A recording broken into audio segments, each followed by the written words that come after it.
Krishna, Hare Krishna, Krishna Krishna, Hare Hare, Hare Rama,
Okay,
so this is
Jaya Shri Krishna Chaitanya Prabhu Nityananda Shri Advaita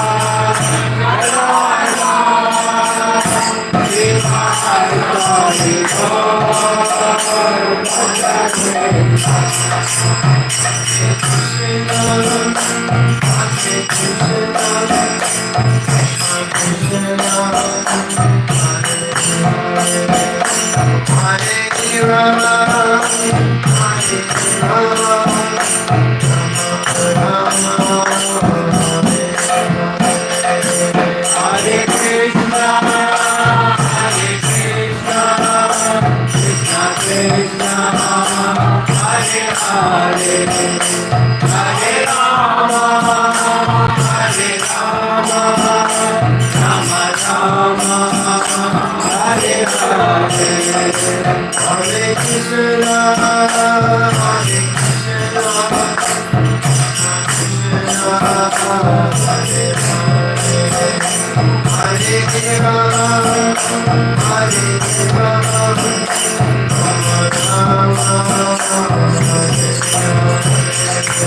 Hare Krishna, Hare Krishna, Krishna Krishna, Hare Hare, Hare Rama, Hare Rama, Rama Rama, Hare Hare, Hare Krishna, Hare Krishna, Hare Krishna, Krishna Krishna, Hare Hare, Hare Rama, Hare Rama, Rama Rama, Hare Hare, Hare Krishna, Hare Krishna, Krishna Krishna, Hare Hare, Hare Rama, Hare Rama, Rama Hare Hare, Hare Krishna, Hare Krishna, Krishna Krishna, Hare Hare, Hare Rama, Hare Rama, Rama Rama, Hare Hare, Hare Krishna, Hare Krishna, Krishna Krishna, Hare Hare, Hare Rama, Hare Rama, Rama Rama, Hare Hare Krishna, Hare Krishna,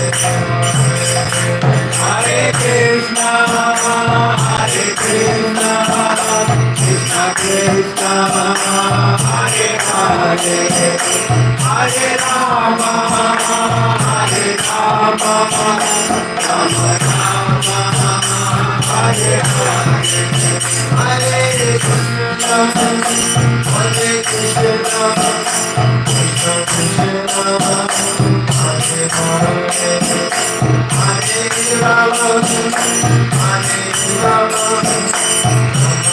Rama Rama, Hare Hare, Hare Krishna, Hare Krishna, Krishna Krishna, Hare Hare, Hare Rama, Hare Rama, Rama Rama, Hare Hare, Hare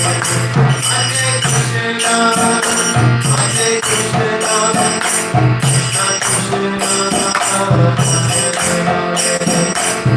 Hare Rama, Hare Rama, Rama Rama, Hare Hare, Hare Krishna, Hare Krishna, Krishna Krishna,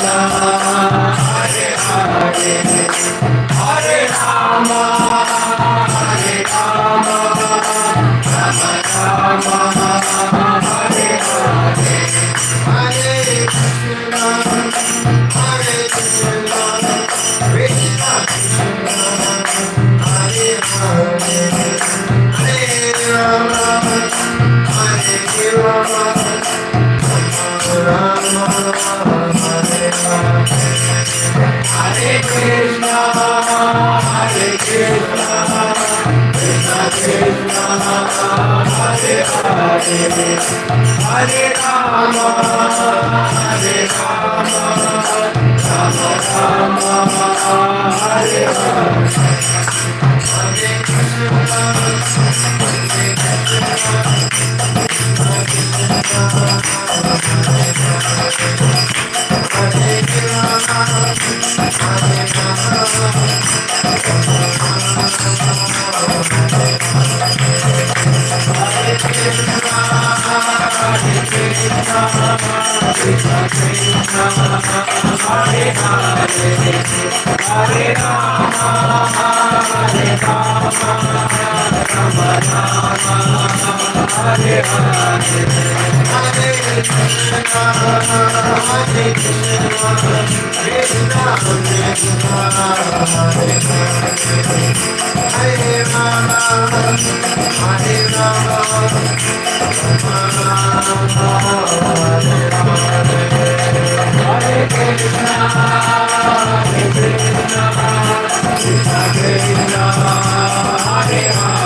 A.C. Bhaktivedanta Swami Srila Prabhupada Srila Bhaktivedanta Saraswati Goswami Maharaj Prabhupada Ananta Koti Vaishnava.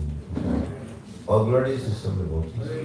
All glories to some devotees. All glories to some devotees. All glories and glories to Sri Guru Granada Srila Prabhupada. Hare Krishna.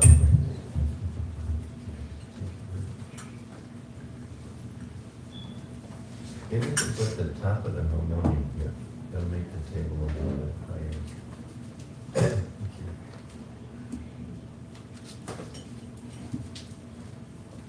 So I'm puzzled. I was thinking during the kirtan, I kind of prepared a class thinking there was going to be a lot of new people here. And I'm seeing a lot of old faces.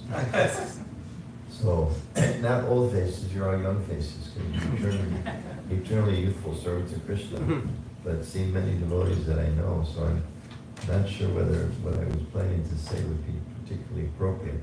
But I will begin just a couple little announcements. First, has everybody here seen the new temple property? Raise your hand if you've seen the new temple property. You haven't seen it yet? Who hasn't seen it yet? Okay, the right side of the room is challenged tonight. Yeah, you should see it soon. Yeah, we just closed when? On the 19th, and today's the 21st, so just 2 days ago.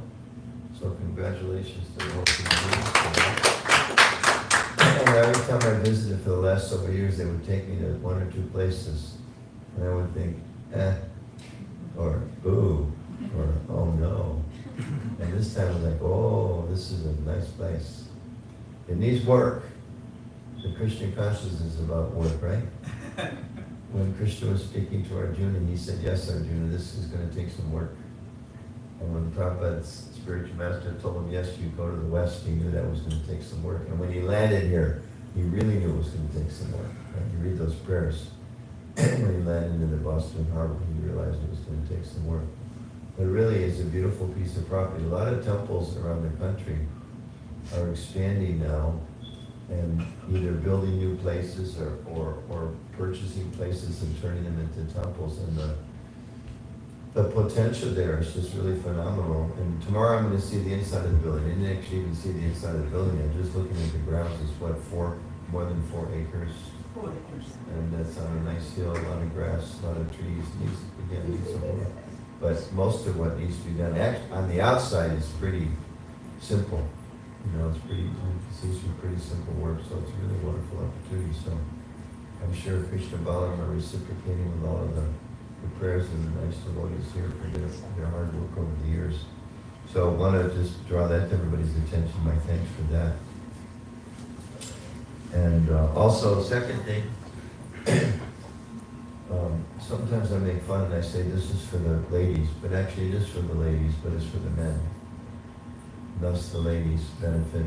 The Brahmachari Prabhu told me he's planning to come. I don't know if you're going to fill an airplane like we used to fill. Right? Remember in the old days we'd fill up a 747 full of devotees to go to Vrindavan. So maybe at least a part of a plane can be filled up to go to New Vrindavan. The men's retreat, mantra retreat, is coming up September 19, 20, 21. It's a little bit of a ways from St. Louis, but not so far. So we encourage everyone to try to come, and the ladies particularly, it's a chance to get the men out of the house. You all deserve a break. Same thing for men also. What's that? Same thing for men also. What for men also? Same break needed Same break. for men also. Men also need a break. Yes, so therefore I expect everybody here to come. The ladies want you to go, the men want you to take a few days. So yeah, it's a very nice, it's a 3-day retreat, starts Friday afternoon, September 19th, 20 and 21 Sunday, so it ends about 4 o'clock on Sunday. So Mahatma Prabhu is coming, making a presentation. Bhakti Marg Swami always brings the Dhamma troupe from Toronto. They'll be doing a play.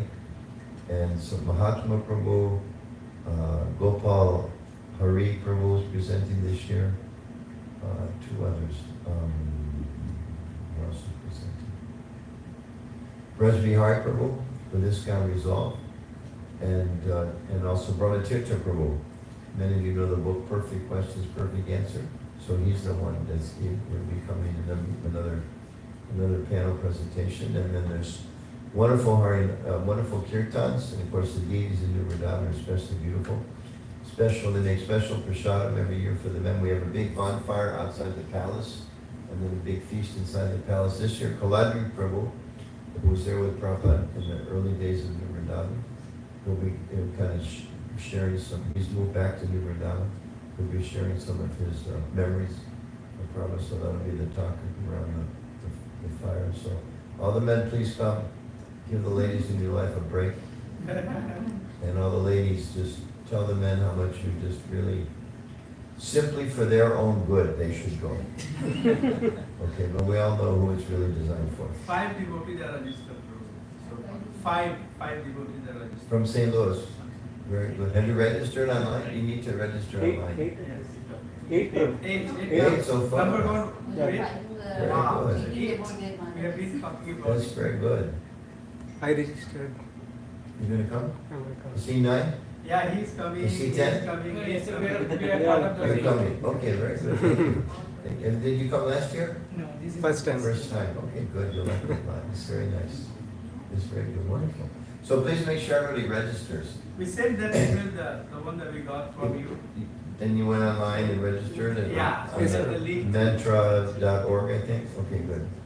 Because sometimes men have a tendency to wait till the last minute to do this. And New Vrindavan always says they hold rooms for us, but then we have to release the rooms like 2 weeks ahead or 1 week ahead, so if we don't let them know ahead of time, it's a problem. Okay, great, that's wonderful, very exciting. Look forward to seeing you all there. And I look forward to seeing maybe some pictures of all the ladies with a big smile on their face. So peaceful for 3 days. Sometimes we get letters from some of the ladies. This is a wonderful retreat. Why don't you keep them for a week? Signed by all of the Vaishnavis of St. Louis. Right? My wife asking for women's retreat. Yeah, well, that's not my department, but yeah, the ladies. I know they definitely have some ladies retreats in different places, so yeah, they should do. She wants to leave the kids with me. Yeah, they should do. They should definitely do. The other thing I just mentioned is also, this is the second year that ISKCON has participated in something called World Cleanup Day. It's on the same day, September 20th officially, but we're encouraging devotees and communities anytime that week or that month. So the idea is we know as devotees that it states in the Ishopanishad, right? Ishavashamidam sarvam. Everything in this world is owned and controlled by Krishna. And everything is Krishna's property. And we also know at this particular time in the history of the world, the human species is really destroying the planet.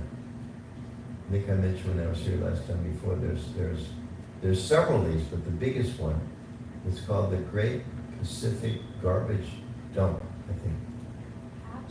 Patch, okay, garbage patch, but it's not a patch. Patch is like you have a blue jeans and you have a patch. This is said to be the size of the plastic floating in the Pacific Ocean, the size of the state of Texas. Oh. And that's just one of many.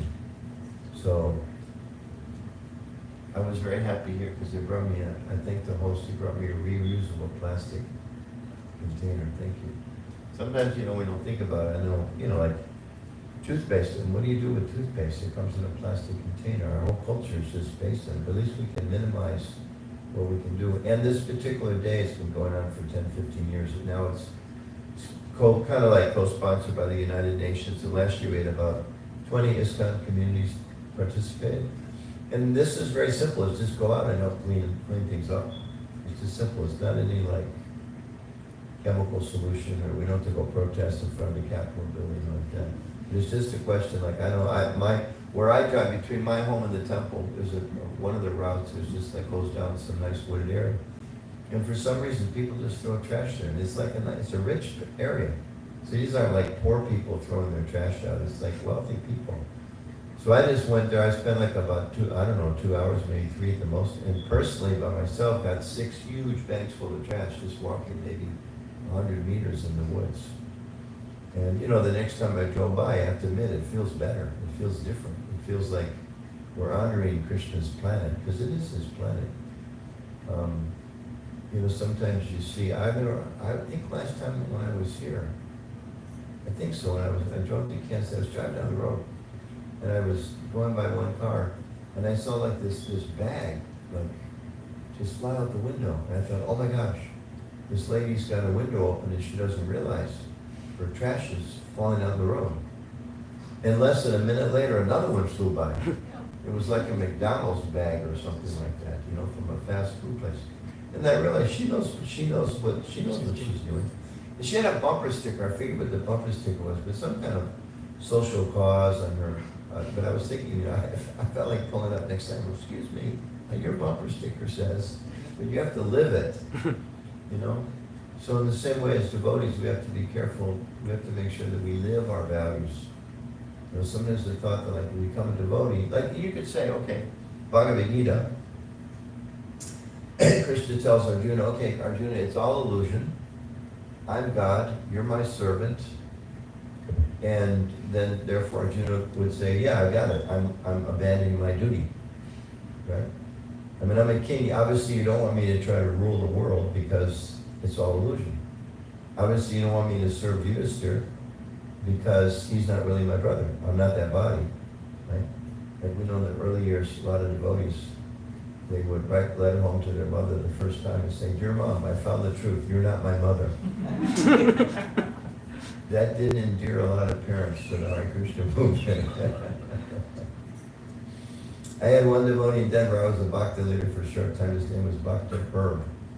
And I remember Herb because he actually was in the Air Force, and he asked to get out of the Air Force to become a devotee. So the congresswoman there, her name was Patricia Schroeder, she actually helped get him out of the Air Force so that he could become a devotee. And then I remember like just a few weeks later, he wrote his mother a 16-page letter about the truths that he found. And I told him, I said, Prabhu, just write her a page, you know? You like the food, there's a lot of nice friends, and you're having fun. That's what she wants to hear. She doesn't want to hear about she's not the body, you're not, you know. This is not going to help.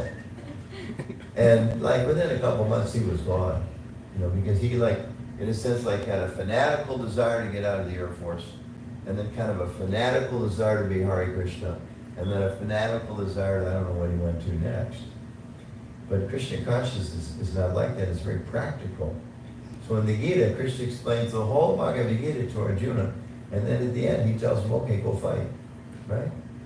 You know, you would think, well, there's this tremendous philosophical analysis of the purpose of life and the difference between the soul and the body, how the three modes of material nature work. Krishna ultimately says, give up all varieties of dharma, all duties. So you would think, well, that means you don't have to do anything, right? But no, then Krishna says, now, of course, he asks him, what do you want to do? And then Arjuna says, okay, I'm going to execute your order, I'm going to go fight. So in a similar way, I think a lot of us, some of us coming from kind of Western backgrounds, I know. I went to a summer camp, it was a Christian camp, and there's a lot of very nice Christian people. I have a lot of close Christian friends, Catholic and Protestant. But at this particular camp, I remember one year they had everybody in the church service, they passed out feathers. And it was supposed to be some symbol of giving affection to each other, something like that. And they would have prayers before the meals, and it was like, dear God, thank you for the forest, thank you for the canoe trip, thank you for the nice sunshine, which is a good sentiment. But I was thinking, what about the people that don't have canoe trips, and that don't have forests, and what about those people? You know, we're appreciating all of the gifts of Krishna, of God. What about those other people? And so as devotees, we shouldn't, just like Arjuna, wasn't Krishna didn't say, your surrender to me means you ignore everything. It means, no, you go live in the world according to your dharma, according to your capacity, in a spiritually surcharged way. So in the same way that this World Cleanup Day that's coming up in September, I hope some devotees here individually or maybe as a community can participate with the understanding that the whole purpose of human life is to cleanse, actually, right? To purify ourselves. Right now our conscience is dirty, our minds are dirty, they're covered over, it describes in the Gita like the mind is covered like dust on a mirror, or the womb over the embryo like that, smoke over the fire. And we're meant to cleanse it. So in the same way, the earth we're meant to take care of the earth and to cleanse the earth. Who saw hopefully came here, Maha Avatarna Shringa film? Okay. You haven't seen it yet? Right. Yeah, I've just seen it. Everybody should go. I don't know if is it still here? It was in In Washington, D.C., it was like at 8 different theaters. She's smiling. Did you organize a group of devotees to go? Yeah. No. You went alone. With my daughter. With your daughter, good. So it's a manifestation of her bhakti. It's like, yeah, this is like the first full-length movie at a theater you can go to that's 100% Krishna conscious. Sometimes we may go there partially Krishna conscious, right? There's some spiritual element there. This is completely Krishna conscious. But there we see, I mean, first they tell the story of Lord Varaha, right, in Hiranyakashipu, and it's beautifully illustrated and animated and told how Lord Varaha appeared to rescue the earth, right? He went all the way to the bottom of the Garbadak Ocean to rescue the earth, to put her back in her position in the celestial places, to protect the earth. And then Lord Nrsimhadev eventually appeared, as we all know the story, to save Prahlad. And he didn't just save Prahlad. I mean, especially the movie does a nice rendition of how everybody was suffering.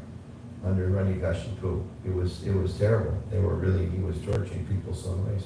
So Lord Nrsimhadev, he came to rescue Prahlad and all the other devotees and everybody else in the planet, the universe, the demigods were greatly relieved. So Krishna, part of his personal interest, Prabhupada writes a few places in his purports that when things get really bad here, Krishna comes because it's his responsibility to take care of things, right? He comes again and again and again. He comes again and again and again. And when he's not here, then does that mean there's a void of upliftment or of uplifting principles? Or who does he leave it in the hands of? Does he just go away and it becomes dark and void and materialistic until he comes again as Kalki? Or who's supposed to do anything about it? It was all gone. Okay, everybody say in unison. Us. 1, 2, 3. Us. You're the ones who are supposed to take care of it. We're the ones who are supposed to take care of it. And we know, the great acharyas, they come and they're so empowered. Prabhupada was so empowered to do so many things. But then he said many, many times that the desire of the spiritual master is to see the disciple actually even surpass the contribution of the spiritual master. Of course, we can't do that. But at the same time, that's the sentiment. I heard recently Srila Bhaktisiddhanta Saraswati Thakur had written or spoken that a guru doesn't make disciples. A guru does not make disciples. A guru makes gurus. Interesting, huh? A real guru is one who can inspire and transmit this enthusiasm and the knowledge and the conviction and the faith to their followers so that they can continue to carry that on. So in a little bit, in a similar way, we understand from the Gita, it's such a beautiful treatise, and again, I'm going to save my notes for another day. But Krishna is telling Arjuna, okay, understand this transcendental knowledge, now act in the world. Bhakti is not about renouncing the world, isolating ourselves from the world. I mean, if you look at it, Prabhupada came, right, to spread bhakti. Where did he go? Did he go to the Himalayas? Did he go to the jungles of the Amazon? Or where did he go? New York City. Right? New York City. And as he said in his prayer from the Jaladut, he said, he prayed, I don't know why you brought me to this horrible place. The people here, they're covered by the moles of passion and ignorance. They have no taste for the message of us today. But this is your desire. So, in a similar way, Krishna's desire is to have his holy name spread, to have this process of awakening people made available to people. So, just to link that together, this World Cleanup Day. It's a small day. It's just one day a year. Meeting time during the month of September, where we as Vaishnavas try to really put into practice that application of understanding the world belongs to Krishna, so we take care of it. And of course, during the year, we should try to do the same thing. This is a question I've been asked a few times when I have the honor of being with devotees in different parts of the country. And we'll talk some Krishna Katha and have kirtan like we just did, and later Prashad and all that. And oftentimes devotees will ask, well, okay, but nice, Thursday night, nice topics, nice talk, usually Friday night or Saturday night, but Monday's tough, right? Monday's tough, because here we're all with devotees, and we're talking nice philosophy, and how we should be nice to each other, and clean the planet I just was talking about, and be sattvic people, and try to be devoted to the Lord. But like they say, it's a doghouse. It's a doghouse up there. It's a rat race. It's like, even today, I try to go take care of my body a little bit. We found out through our healthcare provider, you can join a fitness club. So we joined this fitness club near our house. It's really close. It's a mile away. So I try to go. They have aerobics classes, water aerobics. Which first time I went, I was thinking, this is like for old ladies. this is so embarrassing. I want to go like with the weightlifters. And then I looked at the weightlifters, and then I thought I probably should go with the old ladies.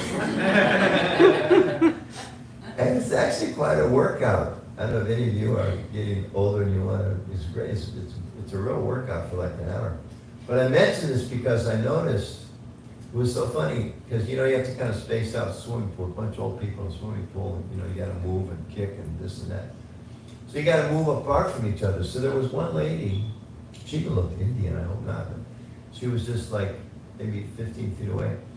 And like somebody kind of came into her space, and she was like really upset. Like, this is my part of the pool. What are you doing here? Move over. And I was like, wow. First you're only here for half an hour.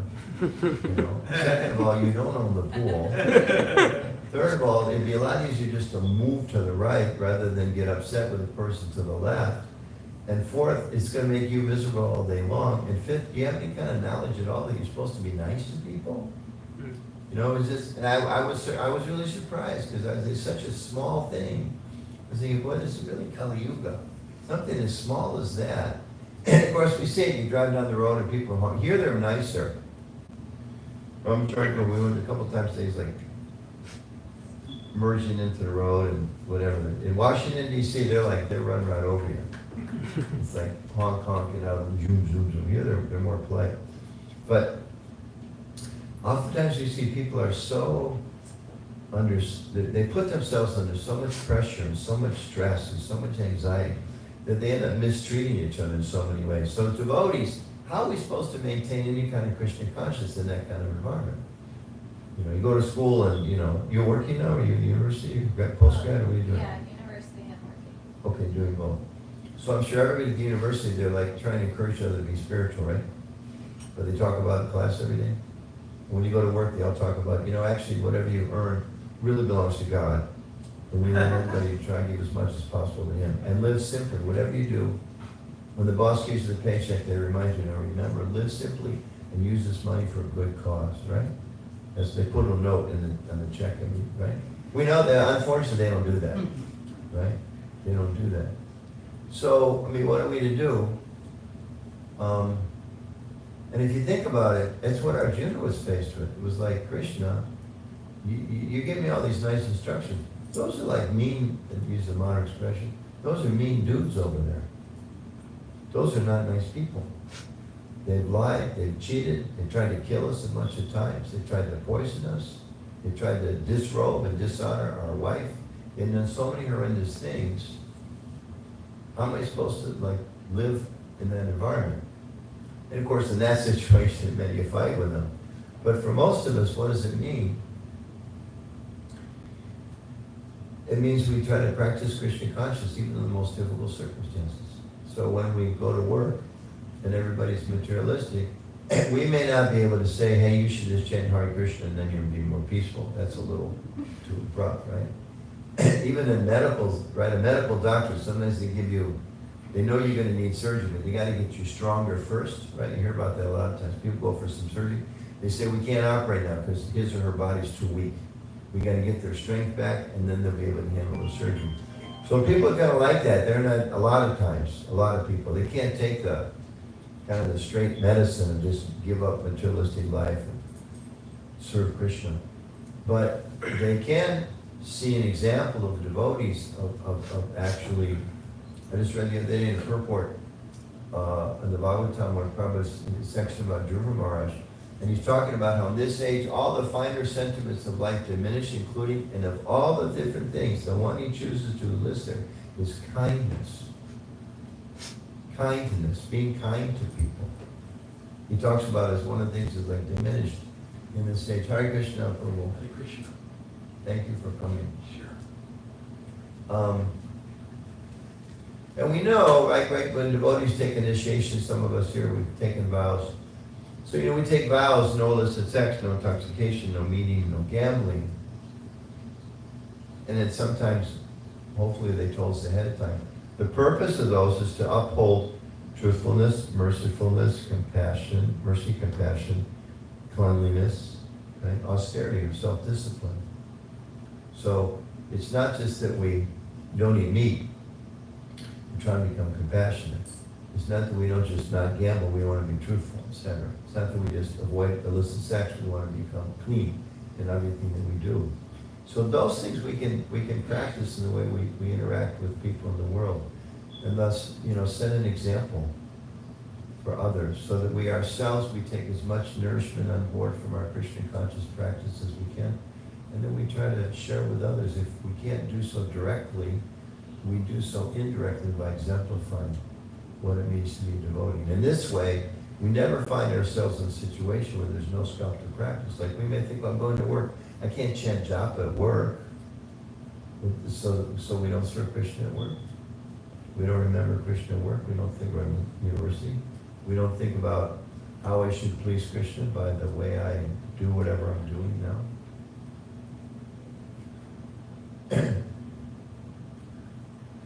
I heard a lecture, Prabhupada said that if we become Krishna conscious, we can enjoy life with a thrill at every moment. And I think part of the enthusiasm of devotees, described, we should be utsaha, we should have enthusiasm.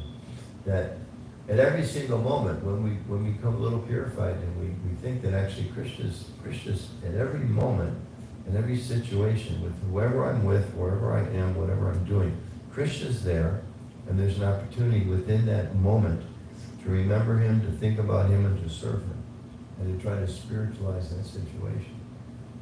It's not that, okay, now I'm chanting japa, or I'm seeing my deities at home, or I'm doing my puja, or I'm reading, or I'm cooking, or offering prasad, or honoring prasad.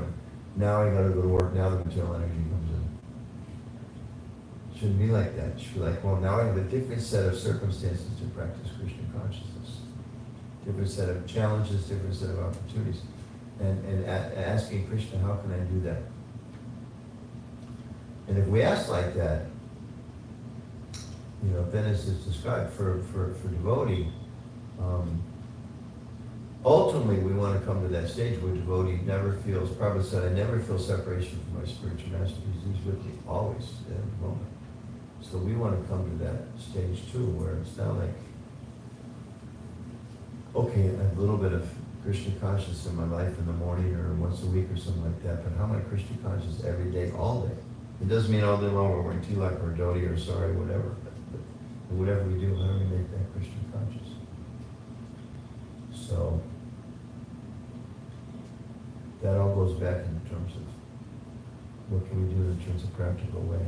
So maybe I'll just stop because I was thinking, I recognize everybody here, I think, rather than in my class for beginners, that I was thinking, maybe just have some conversation.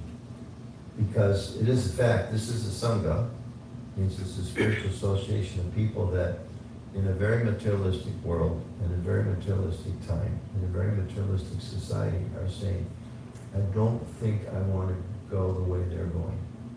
I want to do something different. Even amongst our Indian community, you all know, it's not like everybody who comes to America from India is automatically, or carries much Christian consciousness with them. A lot of people, like, they come here to get away from Krishna. So it's not, it doesn't matter whether, we're Irish or Gujarati, it's like we still have to kind of negotiate with the world and maintain our Christian consciousness in the midst of it. In fact, I don't know, because I don't have that kind of body. Those of you from India, there may be additional pressures. I wouldn't be surprised if there's a few people that say to some of our devotees that, come on, we know your grandmother did it, but nobody does that. Why do you think like that? You really? Where was I? I was talking with some devotees recently, they were discussing, they have like some issues with their youth group, because part of their youth group was like, well, we only want to choose people that aren't gonna be too serious, because it might discourage others.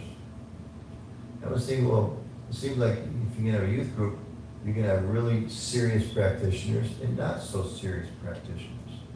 And that's kind of part of what the world is all about, right? There's very spiritual people, and there's people that aren't very spiritual at all, and you still have to associate with them. Sometimes we even hear, and I've heard in some temples, like somebody will have a home program, and they kind of cultivate a group of people.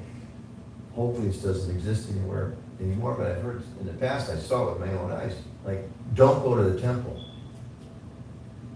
Because not everybody there is as serious as we are. Like, huh? What kind of thinking is that? I mean, you go into the temple, there's all kinds of people that go in there to see Krishna. Maybe they're not all as serious as you think you are. But if you're not strong enough to deal with people that are coming to be with Krishna, because that's going to somehow distract you, you know, because we're hearing in our little group that everybody should chant japa every day. But oh my gosh, there's people at the temple that don't chant japa every day. That may tempt someone to slow down their process. Well, that means they haven't really understood very well, and you haven't really taught them very well. Because if you're teaching them well, then they're understanding. The more I can connect with Krishna, the better. And if I can't do so much now, that's okay, but I'm trying to do more. Because until that's really intense, until that really is the most intense thing of my life, I'm not going to get the full benefit of realizing Krishna. There's progress, and there's steps, I want to continue making those. But it's not that,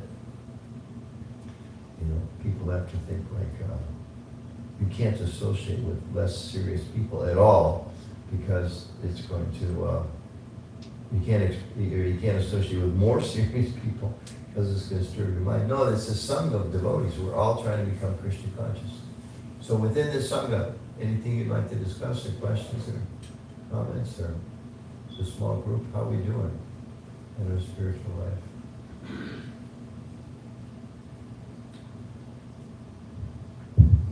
Nice to see you both, Prabhu.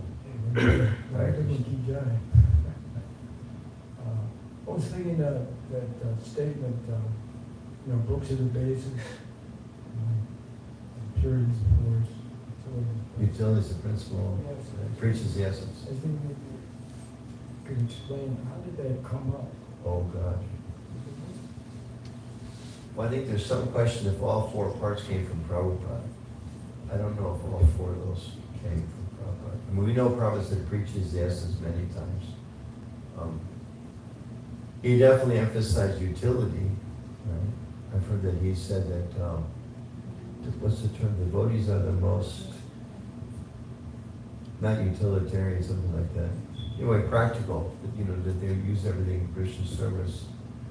And certainly by our purity, that's how we can actually have an impact on others. We see that Prabhupada, his purity, he was so kind, his pureness was there.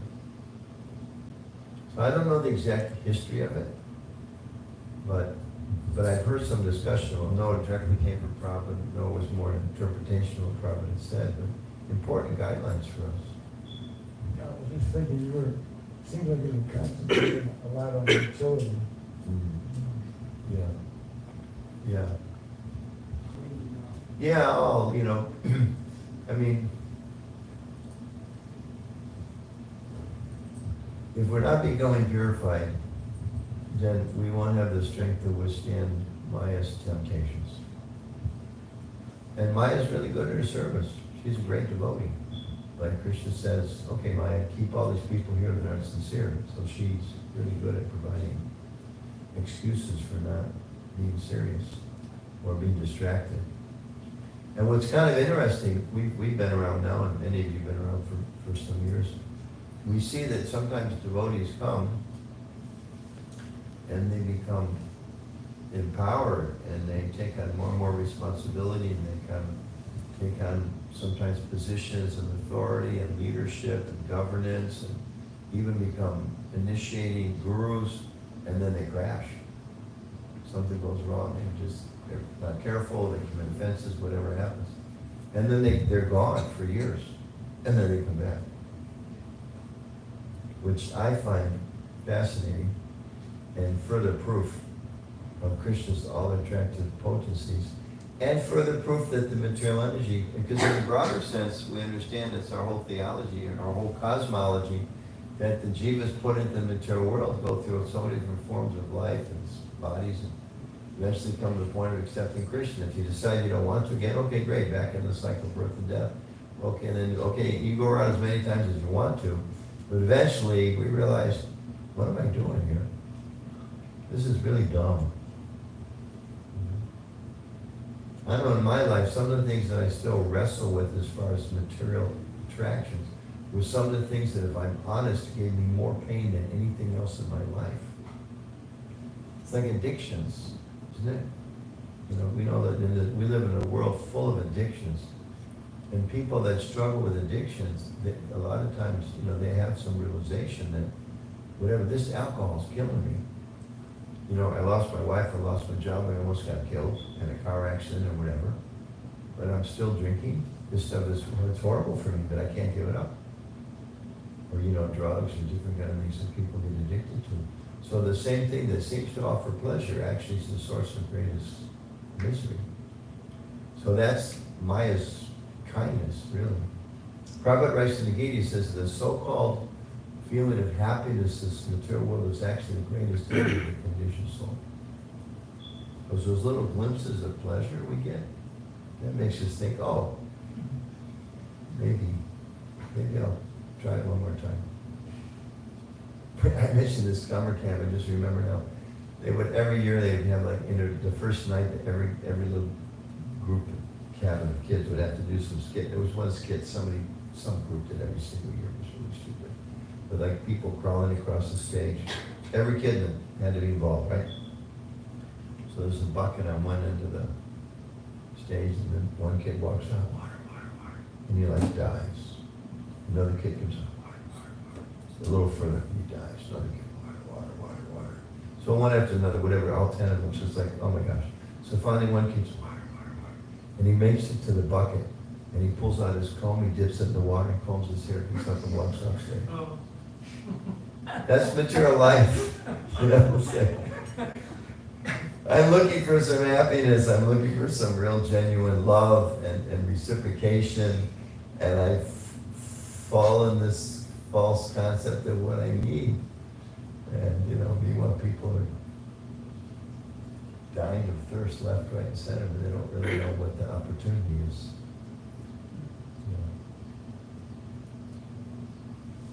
You know, the thoughts are, anybody else? Yes, bro. I have one question, Prabhu. Yes, bro. The World Cleanup Day, so we used to clean the temples. Can we combine that one? Absolutely. Yeah. Or we have to do it only outside social? Well, maybe, something like you know, it's like you wouldn't want to say, well, it's World Cleanup Day, so I brushed my teeth today. That was my contribution to the world. Like, great, brush your teeth, and then why don't you clean your room, and why don't you clean your car, while you're at it, why don't you sweep the street in front of the house, and while you're there, why don't you go to the park and clean up the park a little bit. So I would say yes and. So maybe do some special cleanup at the temple, but also go do outside. Yeah. You know, like, you know, the street in front, down the block, like that. Is that okay? Thank you. I mean, I haven't seen a trunk in your car. Maybe you should start there. Yeah. I don't know. My wife has got a list of things to do. So. Yeah. So I think yes and. I mean, ideally everything we touch is so clean. We need to go out and touch bigger areas, you know, clean. You know. Again, it doesn't mean that we only clean and we don't, you know, spread Krishna consciousness. It means that we're trying every day to spread Krishna consciousness, and part of that is we should take care of the planet. You know, it's just like sometimes, like now, they're building a hospital in Mayapur. Okay, and they're adding a wing to it, and there's some discussion about. There's always some people questioning, well, is that really what we're supposed to do? Well, when devotees are sick, where are they going to go? You know, when pilgrims come around the world, where are they going to go? So, you know, or people may say, I remember as a young devotee, as a brahmachari, like, you know, sports are Maya. But they are, if you're not connecting with Krishna, especially if you don't have kids. You know? But even then, I mean, a lot of devotees, like they exercise, they go out, and I'm sure there's a few people who tell me I'm wasting my time going to my aerobics class, but I know I can move 100 times better, feel a lot better, and do a lot more service if I do that once or twice a week for an hour. So, same way. Yeah. So every temple or organization does something to give back to the society. Mm-hmm. So we like for example, they do some food preparations and everything. But we have restrictions. We don't touch the meat or preparation and everything. So like that. So as part of I do some of the programs for the temple, like winter clothing. So we collect some of the clothing and we donate it to organizations. So our kids, like they organize all these things. We work with them to do that. So like that, as you said, we can work with the local park people or somebody. We tell them that okay, we bring some 50 people to help you clean that. Yeah, and those people, From the I mean, the body it's Krishna's energy. We have to take care of our bodies, it belongs to Krishna. And we should be concerned about the welfare of others. There's a quote, I don't have it memorized, I need to learn it, from Bhaktivinoda Thakur, I can send it to you, you can share it with me. Where he said that, something close to this, that Krishna Bhakti doesn't mean one stops with concern about charity and helping others, but actually that's a natural byproduct of our Krishna consciousness. Something, it's a paraphrase, it's a bad paraphrase, but something to that effect. Now, if one only collects coats, they're going to be really frustrated. Because you still get people, you give everybody coats, they still die. They still grow old, they still get diseased, right? But if our main focus, as it is as devotees, is to become conscious of Krishna, conscious of God, and to help other people become conscious of God. In the meantime, we can also be help people with their other necessities, If we forget and think that's the highest thing, because like I used to go to like animal rights conferences and we would pass out books and things and tell people what we're doing to protect animals, Jamun's cookbook, Sunday Feast, largest world vegetarian food league program, etc. And every conference I ever went to, they had my personal experience, every conference they had a session for the long-time practitioners of that cause about burnout. The environmental people had a special meeting about burnout. What do you do if you're burnt out? I've been trying to make the planet better for 40 years and there doesn't seem to be any progress. How do I keep going? I've been trying to protect animals for 40 years, it doesn't seem to help. I've been trying to help abused women, it doesn't seem to help, etc. Because there's no ultimate spiritual connection behind it. I mean, they're close, they've got some good pious activities. But if we're understanding, ultimately, we need to devote ourselves to Krishna. And I also have to live in this world. So while I'm here, I'm going to give a part of my energy to, whatever, animal rights or help the neighborhood or... That's not the goal, but it's an important part of pious living. I just heard David Dave? Is it the Janmashtami festival? Who just told the story? That Hari Sari Prabhu had said, he was with Prabhupada, and I can't remember, there's another link, somebody said Hari Sari said, so let's go back and check it out.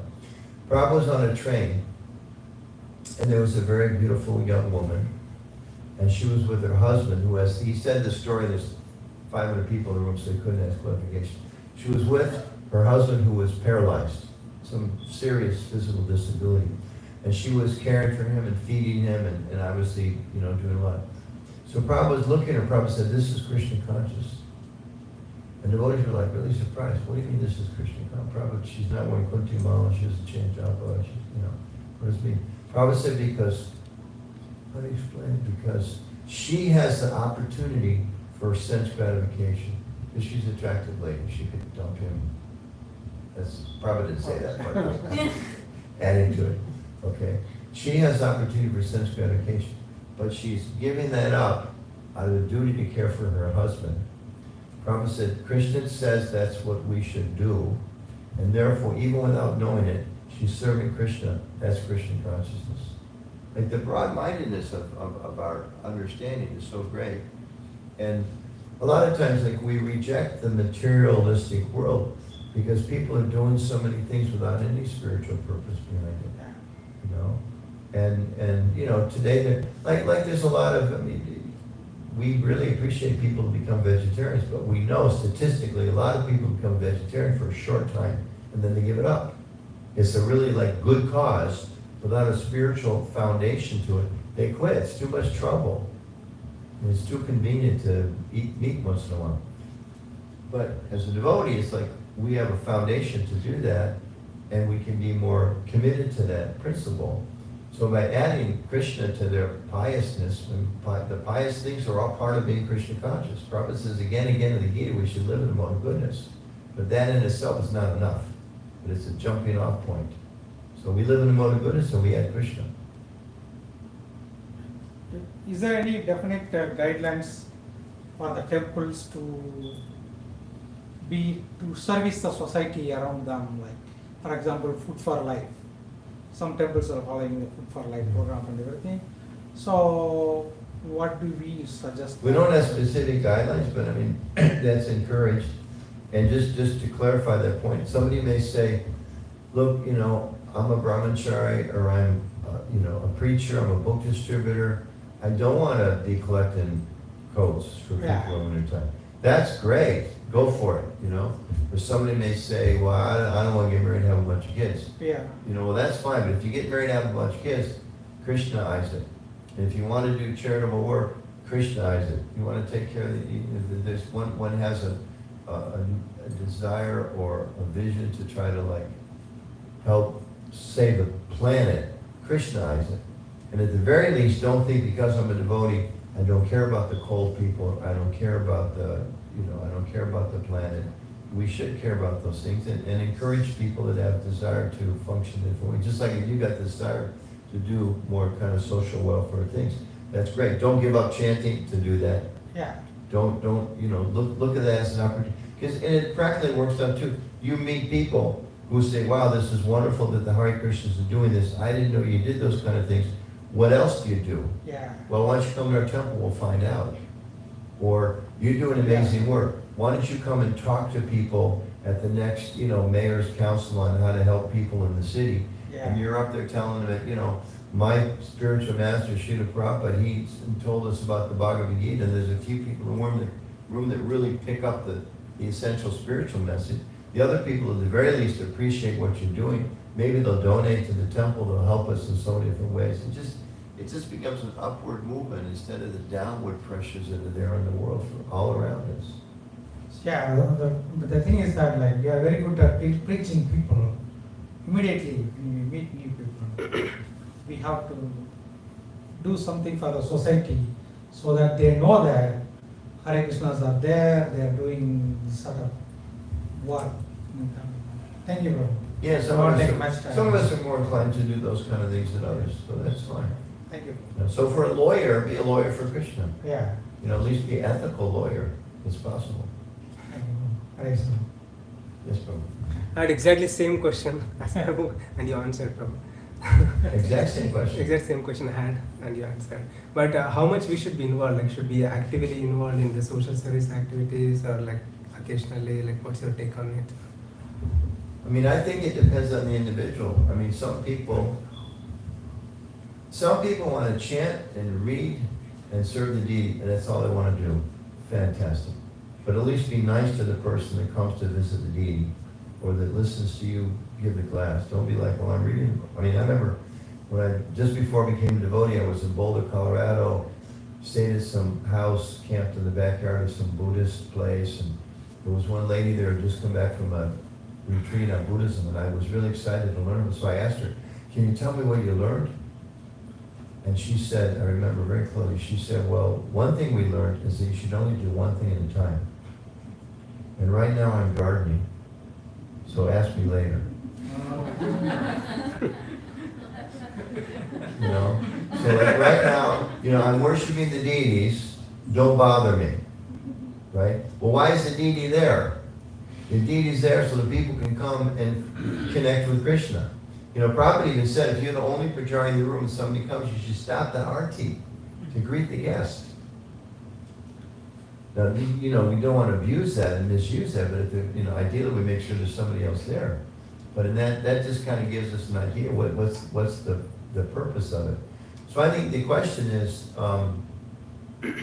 depends on our situation. Somebody comes, another example, I've given the same one so many times. Somebody came when I, again, was in Denver. He was a concert pianist. That was his profession. And he was interested in Krishna consciousness. And I remember we didn't know what to do with the guy. You know, see, just told him to do the service that everybody was supposed to do, which is you should wash pots. You know, he's like his hands, that's his life, that's his fame, that's his reputation, that's everything. And you want us to like stick your hands in some hot water that could be scalding, and there might be a few knives in there, don't let that bother you. It's like, come on, right? So, you know, like they say in English, right, different strokes for different folks. You know, if you're a young householder, you know, you gotta make sure there's, well, first you gotta mow your lawn, right? You gotta make sure the house is clean. You gotta make sure your kids are taken care of. Sometimes you gotta call the temple. He knows, I can't come in today, my son's sick. I gotta take him to the doctor. You know, okay, well, you made a vow to come and do service for Krishna, but you gotta take care of your son. That's gotta come first, obviously, in that situation. So it depends on our situation. That's why there's different ashrams. You know, brahmacharis, like serve the guru, live simply, don't do anything else. You get married, okay, you get a lot more responsibilities, but make it as Krishna conscious as possible. So I think it depends upon, you know, Krishna's message on Bhagavad Gita. All that you do, all that you eat, all that you offer, give away, you do that as an offering unto me. So he told Arjuna, go fight for me. You can fight in war for Krishna. Wow, there's a lot of things we can do for Krishna. Will you guys be all right with that? You're like the emblem of preaching in this community. Would you find that? Chakri's such a humble guy. He's turning around looking at the way. Yeah, I was thinking one time with Yeah. little books, the little books, really simple to carry a couple of little books in. Yes. And I don't know, you can almost go up to anybody and ask them, are you interested, do you like to read? And they say, oh, here's a book we have inside around the world. And people read them all over the world in different languages. And it talks about how, you know, the Bible's temporary, there's some. I was driving back from, where was it? From North Carolina, and I went to the gas station, and there were nice people, and I just, I went out to the car, got a couple books, brought them back, gave one guy this kind of 50th magazine and a Bhagavad Gita, gave the other person the size of someone. And these people happen to be Indian. He took off his shoes to take the books. I was thinking, wow, this is a rare pious person, right? And then there was another place in the same trip, and I offered somebody a book, and they took off their shoes and took the book. And then there was another place that was in New Jersey, and I always bring books when I drive, and the guy pumping gas, the young black guy, just had the sense that this guy's, so I said, you know, you had to yoga or whatever. And I think again, Science of Self-Realization, he was like, wow. Now I mentioned a couple of things. He talks about how we're not the body, we're spirit. He was like, wow, I need this book. So I mean, every single person you meet, they're all devotees in Krishna. They're just forgetful at different stages. This lady in the pool that I mentioned, she's like more forgetful. You know? But maybe she just had a bad day. But yeah, it's a good point. So like, let's say there's a great, so it's like we're giving people books. I mean, we're giving people coats. We have books there too. Here's the coat to keep you warm. Here's something for your soul. Would you like that? And I bet some of the people would appreciate that. We can always look for, you hear that, bro? It's a good thing. We used to do in Denver, we did something called the People's Fair. We would sell vegetarian food, of course, which was prashadam. And people just line up because they like vegetarian food or whatever. We would always, pay $5 for a plate, and we'd give them a cookbook or higher taste or something like that. And they really appreciated it. So every single person that we meet, we try to give them care for the body and the soul. Chakri Prabhu? Hare Krishna, thank you. That was just thought of many thoughts coming up. But I'll talk about a managerial point about having a restaurant. I remember in the old days, we had a restaurant here, and it was run by a brahmachari. And it didn't last, like in the material world, I guess that's typical. So I was just wondering, one devotee, he said, well, maybe if there was another way to manage in that way, say, for example, a family would take a restaurant and they would dovetail it for their maintenance, and they'd also, it would be Krishna conscious, but it wouldn't be quite the same as the brahmachari, who is running it, so there's different ways, I guess, to focus on that principle, so maybe. Well, I know there's a lot of restaurants around the world, ISKCON restaurants, Govindas, that have families, and have grahastas that either it's their business and that's what they do for the temple. So I think I would agree with you, and I think part of that is within our communities being kind of broad-minded, to see different people have different things they like to do, and to engage people in that, according to like whatever the desire is. You know, some days they talk about this expression, you try to put a square peg in a round hole, it doesn't work. What we really should try to do is describe to the spiritual master's responsibility and, you know, spiritual leaders to try to figure out, to give people opportunities to do what they like to do for Krishna. Like you, well, you know, you like to go out and meet people. Some people, it freaks them out, they don't like to do that. Okay, well then, support. Like Vaisheshika we talked about weekend Sankirtan events. So some people can cook the prasad, some people can package the prasad, other people can go out. It's all part of the process. You know, the book distribution. If there weren't deities taken care of to inspire us, how would we be able to do book distribution? If there's no prasadam for us when we get home, how can we do book distribution? If there was no, I personally experienced, there's nobody who knows how to play drum and you have a kirtan, it's tougher. You know? So we're all playing, you know, we have to play together. Yeah. Either you two want to say any question? Nothing from the youthful side of the room? Mm-hmm. There's hard down too. Absolutely. Saturday night, right? No, I live in Washington DC. I can say from what I observed, boy, the world needs Harinam. My gosh, it's a mess out there. It's a real mess. It's a real mess. Yeah. Yes, Mataji. Just I was thinking about you, Prabhu, when you were mentioning about that, devotees they grow and go into another step, level, like leadership, and then even initiating Guru and all that, but they deviate from that. Sometimes. How do you relate the karma to this one? Oh, okay. Well, it's explained when we become Krishna conscious, like our karma, Krishna kind of takes most of it away. Sometimes he uses expression Krishna karma, like he directly takes charge. So whatever reactions we've had in the past, Prabhupada writes in the Bhagavad Gita, the devotee thinks whatever good things are coming, it's by the mercy of Krishna, I don't deserve it. Whatever difficulties are coming, actually I deserve much worse. The Krishna's minimized it because he's taking care of me. And free will is always there. Free will is always there. And if we're not careful, we can commit offenses. If we're not careful, we all know there are certain things in the material world that are more distractions for us than others. Right? So part of being a serious devotee is we make sure we're always with devotee association, and maybe we avoid those things that are not good for us. You know, some people may be very, very strong and certain things don't bother them and they can function in that environment. So sometimes devotees may be not careful about the association they're keeping, and they get weak. And then you get warnings from Krishna. And then they don't heed the warnings, and then they get weak. So that free will is always there. Is always there.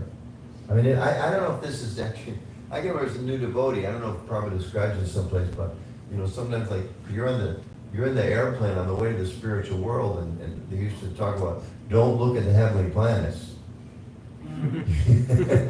You're like, well, that looks nice, poof. You know, you're off the plane. You know, you get sidetracked for another few million years or whatever. So Krishna's in our heart, and he's watching us. There's a Christian song I kind of like. I heard on the way to West Virginia one time. The Lord is watching you. The Lord is watching you. The Lord is watching you from a distance. Of course, as Vaishnavas, we know he's not really distance, he's in our heart. He's watching us. That's our philosophy. We came here, he's watching, he's in the heart with everybody, right? Upanishads explain he's on the tree. We're trying to eat the fruits of the tree. He's there waiting for us. So, we start paying attention to him. We're like, wow, that fruit looks really good. But he's there. Yeah, but that fruit looks really good. Yeah, but okay, I don't want the fruit. I only want him. Versus that fruit looks really good. I think for a while, Krishna, don't go away. Stay there. Which may become Krishna, stay there, but I don't want to see you for a while. Which may go to like, Krishna, can you just disappear for a while? Which may go to like, who's Krishna? See, there's these layers. This is this step-by-step process of awakening our experience and our faith of Krishna in his presence. And at every step there's free will. So karma may be there. By my karma, maybe I'm going to suffer a certain amount. I'm going to enjoy a certain amount. But at every step I have a free will, how I'm going to respond to that. That makes sense? Yes, so I have a follow-up question. So you talk about this free will, so the free will is not affected by the karma or whatever is our past life. So that also will have I'm just trying to understand. Yeah. Like we follow, like I'm just not taking any example, but generally I'm assuming that who a very sincere devotee can be some X, Y, Z, follow like for 10 years, with a lot of understanding philosophy and everything was very good and Krishna is there and he understands everything like about Krishna conscious is the best thing and it helps us and all that, everything is fully understood by this 10 years. But suddenly at one point there is a deviation, means using the free will, that free will gets helped. Usually it's not sudden. Yeah, It's so gradual. sudden means like I'm saying like sudden. From our outside perspective, it's sudden. Yeah, so in that that devotee or that person who is using the free will, seeing that this food is good, Krishna please wait, or that little deviation is this free will plus karma, those are all acts become stronger at that point because all those 10 years was very strong Krishna conscious and suddenly that certain period of time it's getting little diluted, that Krishna conscious, and then slowly this one becomes stronger, which is that because using the free will and plus karma, all this becomes suddenly stronger. Yeah, I like the term you said, diluted. It becomes a little diluted. Yeah. Just like Prabhupada gives the example, you go to buy some milk, but it's a dishonest shopkeeper. So he has a little bit of water, a little bit of water, a little bit of water. At a certain point, it's not milk anymore. So it still looks like milk. So on the outside, we may be thinking, he's enthusiastic devotee, doing so well, but on the inside, maybe they're diluting. Not deluding, but diluting. And that's something where it's a little scary. It's very scary. But we have to be ready to shine the light in our heart and say, hey, am I diluting or am I trying to take it more serious every day? And I remember again, before I became a Christian devotee, I was never really a Christian, but I remember studying the Bible as I was kind of figuring out what am I supposed to do. And there's one parable where Christ talks about all these stories, and he talked about this parable of throwing the seeds. Sometimes the seeds are thrown, but the farmer, whatever, throws the seeds down. Sometimes they land in fertile soil and they take root and they grow.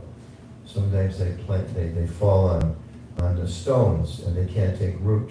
Sometimes they fall out in the middle of a path and birds come and eat them. And then he says a lot of things.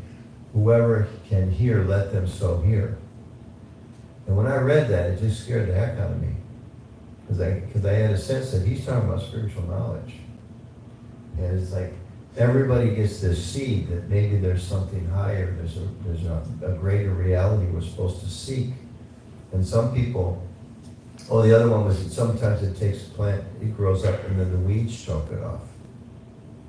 So I just got this sense I'm getting a little bit of spiritual insight here. I don't know how long it's gonna last. It's like the door's opening. Do I want to step through that door or step through the other door? What was that TV show when we were kids? Like, whatever, there's three doors. Come on down. Let's make a deal. Let's make a deal. Yeah, which, choose a door. Sorry for those who don't have a contaminated background that some of us share, right? But there's 3 doors. Which one do you choose? So Krishna shows you the door. He gives us a glimpse. On book distribution, I can remember sometimes meeting really nice people, yeah, it's nice to meet you, great, okay, yeah, you just really hit it off. And then you pull out the book, they go, whoa, I don't want that. And it's not because they're not nice people. Some people are nice and they, but just, whoa. I know what, they won't even say this, but they're saying subtly, I know what that book's gonna tell me. I don't want to hear what that book's going to tell me. I got a plan. I'm going to make money. I'm going to get a boyfriend, a girlfriend. I'm going to get married. I'm going to have kids, whatever. I got a plan. I don't want to hear that book. That book's going to tell me that my plan won't make me happy. I don't want that book.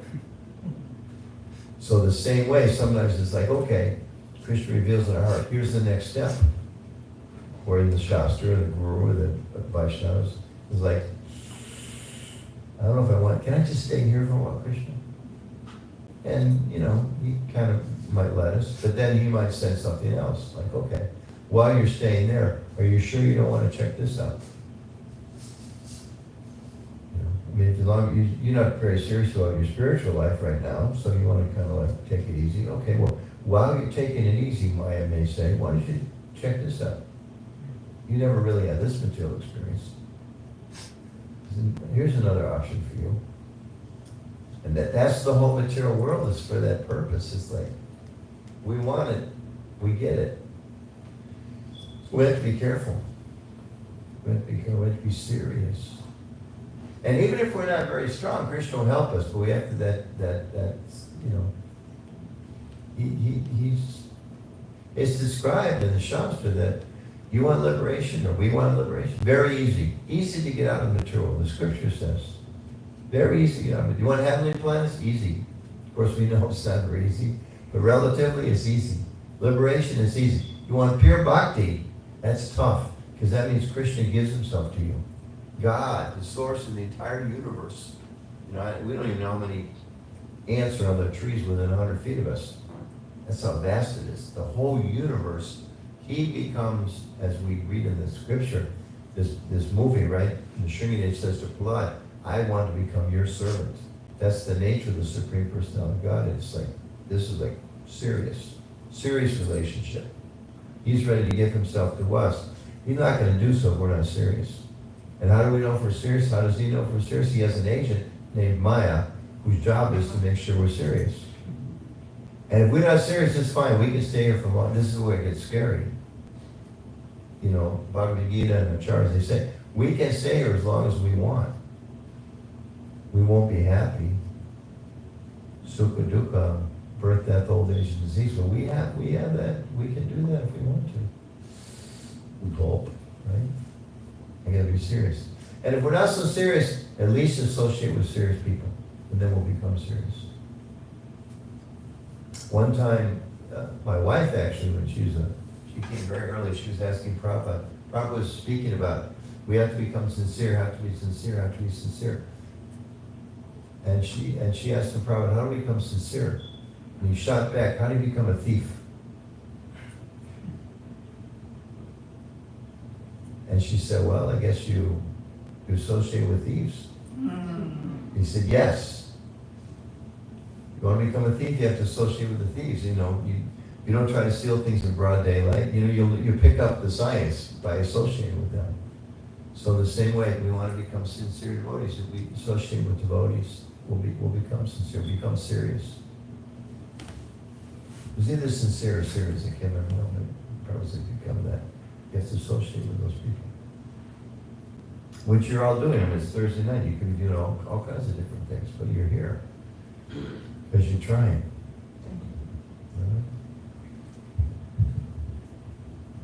Yes, Paul. We want to, make a kind of the question to everyone in the temple. It was, remember a number of years ago, I was talking to Rupa Sanatana. He was, and he said the restaurant was gonna, the public restaurant was gonna officially close on November 7th, 2011. Then the restaurant closed down, the public restaurant, on November 7th, 2011, closed down, and it has never opened up since then. And I just want to know if the reason is, was it just, You wanna talk too about much it? work, Yeah. it wasn't profitable, or? Or you Okay. can talk about it. No, I'm just visiting you, and you, whatever I say, I will repeat what you said. I what- can talk about it. Yeah, 'cause I mean, It's come up twice, I for think 8 somebody. years after work, I used to go 2 or 3 times a week after work to the Really? restaurant. Met people there, talked about He's all stuff. the time. His old time, very old time. So you were working outside, but you were coming to the restaurant to get prashadam, Yes. He goes to LA with Raziak. Yeah. and just see the power of It's just prashadam. the St. Louis restaurant, my wife never opened up again after November 2011. Wow, I mean, like that date is like implanted in your mind. It is. He's got a phenomenal memory. He's big Prabhu, I don't even and know when. he plays flute for St. Louis Symphony Orchestra, Really? and Professionally? yeah, professional player. Professional. I did I played in the master class, but I didn't. And If you want. he memorized Bhagavad Gita and can tell the slogas with the numbers. Wonderful. All the Vaishnavas are very proud of you. Oh, wow, that's good to know. So for, That was important to know. Yeah. When your mind tells you I'm not doing much, you should think, no, actually, they think I'm doing much. And he asked very tough questions also. Does it? Yeah. That's why I gave you the microphone.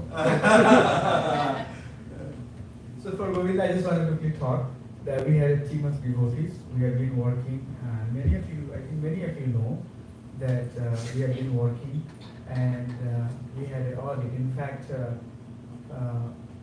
on the day of Prabhupada appearance, we tried to keep the cooking very minimal. Sonia and many devotees knows. So we had inspector who came, and we are almost there. 98% we got everything done. Only one thing that he wanted us to do is have a new sink in the kitchen. So if you go inside the kitchen, you see that we have 3 kitchen now. The 4th one is just placed, and that took some time.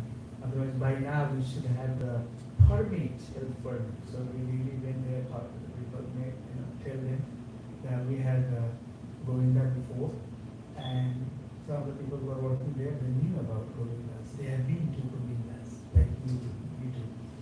So we are very close, and good news is that Govinda is coming.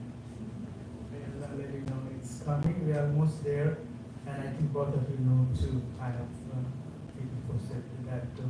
So Govinda is coming. It's just a matter of, in fact, on Monday next week, she's coming at 3 o'clock. So you just look at the 4th seat and sign on.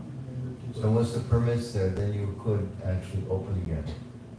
But So- he's asking when's it gonna open again. So He we didn't are, ask when the once we permit is. get that done, then our plan is that within a month or so, we should be starting back. We have a cook, Rasikarana Prabhu, who is So the very question is, will you start coming 2-3 days a week for prashadam and bring in all your orchestra friends? Yes.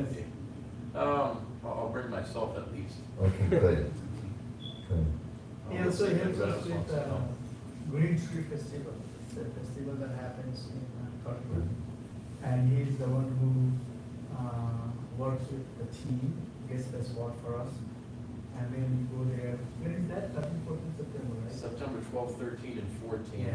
Yes. It's a great outreach for book distribution and Sankirtan.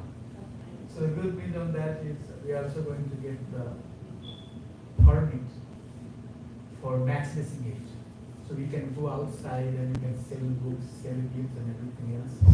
And nobody can come and ask it. But last year I remember somebody came and started saying that, hey, you all are selling books and goods here, do you have permit? So that part is also being taken care of. I'm working, you're working, so that's great. But you should ask some philosophical questions. I know that we have. But that's good news, yeah? It sounds like good news to me. Right. Look forward to it. Maybe we should stop with good news. Yes.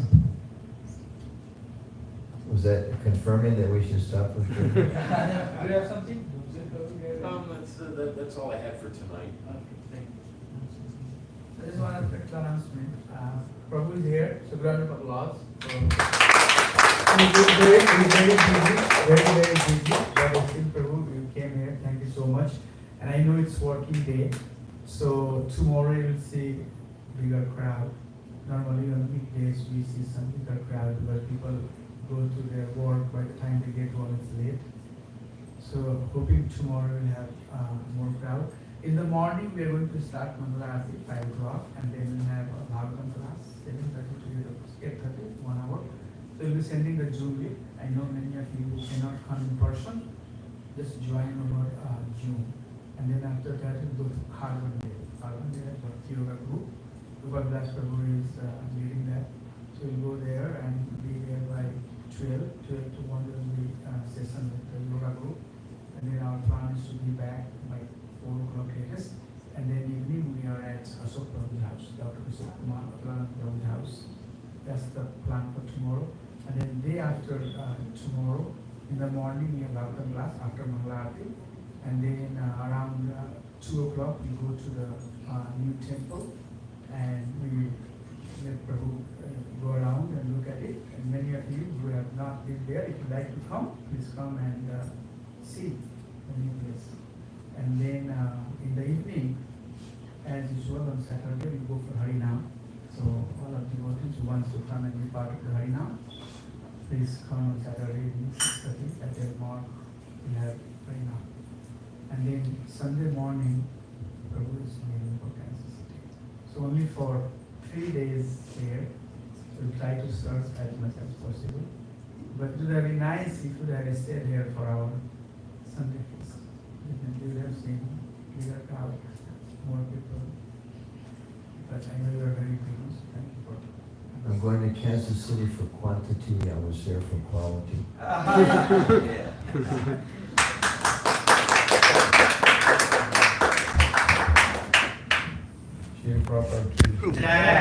Yeah, so it is Thursday. Thank you all for Thursday night. You've got work and school and so many other obligations. So